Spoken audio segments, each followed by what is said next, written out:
آخر کون تھا داؤد ابراہیم جسے انڈیا کے پولیٹیشینز اور پولیس اسے ڈرتی تھی، اور کس طرح اس نے انڈیا میں اپنا یہ ڈر پیدا کیا؟ داؤد ابراہیم انڈیا کی مافیا میں سے سب سے بڑا مافیا جسے انڈین را انٹیلیجنٹ ابھی تک ڈھونڈ رہی ہے۔ داؤد ابراہیم 26 دسمبر 1955 کو مہاراشٹرا کے ایک ایریا کھیڑ میں پیدا ہوا۔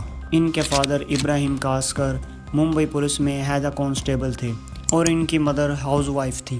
داؤد ابراہیم کی فیملی ممبئی کے ایک ایریا ڈونگری میں رہتے تھے۔ داؤد ابراہیم کے فادر نے داؤد ابراہیم کو انگلش میڈیم اسکول میں ایڈمیشن دلایا تاکہ داؤد ابراہیم پڑھ لکھ کے ایک اچھا انسان بنے، لیکن داؤد ابراہیم کو اسکول ڈراپ آؤٹ کرنا پڑا کیونکہ داؤد ابراہیم کے فادر ایک نیک انسان تھے۔ وہ رشوت نہیں لیا کرتے تھے، جس کی وجہ سے وہ اپنی سیلری سے ہی اپنا گھر چلاتے تھے، تو اسی وجہ سے فائنینشیل کرائسس کی وجہ سے داؤد ابراہیم کو اسکول ڈراپ آؤٹ کرنا پڑتا ہے۔ اور داؤد ابراہیم کے ارد گرد ماحول بھی ٹھیک نہیں ہوتا کیونکہ اس وقت گنڈا گردی، چوری کرنا، پاکٹ مارنا ایک عام کام تھا۔ اسی طرح داؤد ابراہیم بھی چھوٹی موٹی چوری کرنا، پاکٹ مارنا یہ کام شروع کر دیتا ہے۔ داؤد ابراہیم ایک بہت ہی تیز لڑکا ہوتا ہے، اسی وجہ سے داؤد ابراہیم لوگوں کو ایزیلی چکمہ دے دیتا تھا۔ پھر کرتے کرتے داؤد ابراہیم نے اپنے ایریے کی ایک مشہور گینگ باشو دادا گینگ کو جوائن کر لیا، لیکن کہا جاتا ہے کہ کچھ دیر بعد داؤد ابراہیم نے باشو دادا گینگ کے خلاف ہو گیا،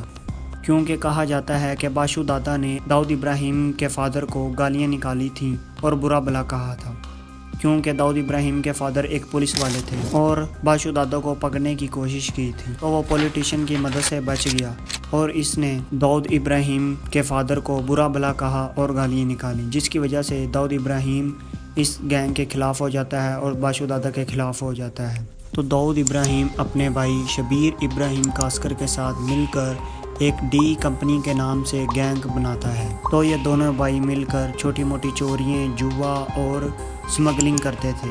لیکن اس وقت ممبئی میں اور دو بڑے نام تھے، جن میں ایک حاجی مستان اور ایک پٹھان گینگ۔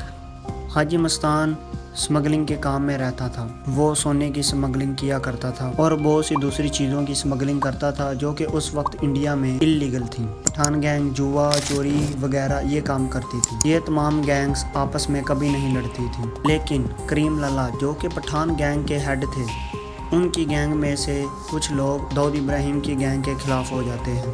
دن داؤد ابراہیم کے بھائی کو قتل کر دیتے ہیں۔ اس وقت داؤد ابراہیم صرف 19 سال کا تھا۔ اس نے کریم لالا کی گینگ سے بدلہ لینے کا سوچ لیا، اور اس وقت کریم لالا کی گینگ پٹھان سے پولیس بھی بہت تنگ تھی۔ پولیس بھی داؤد ابراہیم کے ساتھ مل جاتی ہے، پٹھان گینگ کو چن چن کے مارنا شروع کر دیتی ہے۔ جیسے پولیس کے ساتھ مل کر داؤد ابراہیم کو ایک فری ہینڈ مل جاتا ہے، داؤد ابراہیم آہستہ آہستہ اپنا ایک نام آگے لاتا ہے۔